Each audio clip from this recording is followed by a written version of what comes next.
This customer makes airbags. These airbags have brackets that are very, very complex. Now, this customer in particular has stationary machines, which didn't give them the versatility like the robot does. The robot's got the ability to just maneuver and really get into difficult spots. With our design team and our controls team, we have this ability to put an entire automated cell together using the Fennec robots.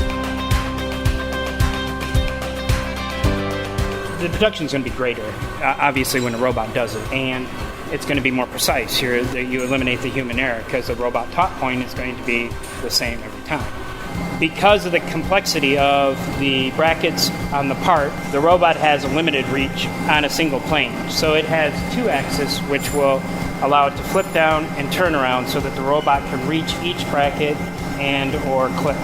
This will show you all the electrical inputs and outputs that the machine needs.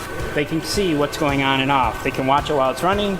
They can flag it themselves, watch it turn on, turn off. So the screen will help them determine if the input's working or not. All e-stops and light screens are going through an Allen Bradley Safety PLC. It's a 2-channel safety system. So with these screens, we're able to show you that your safety inputs are on, and we also are able to tell you the status, where you're having an issue if you're having an issue. You'll get a fault that'll say like a channel 1 or channel 2 fault, and then the display will show you when it's fixed or what the status of it is. You can ensure your accuracy once you get your welding to the point you like it. It's going to be programmed and it's going to be repeatable. And it's flexible. It's going to be less changeover while using the robot. The good thing is ICR has its own field service team of service technicians, an entire department dedicated to support a customer after the integration process takes place.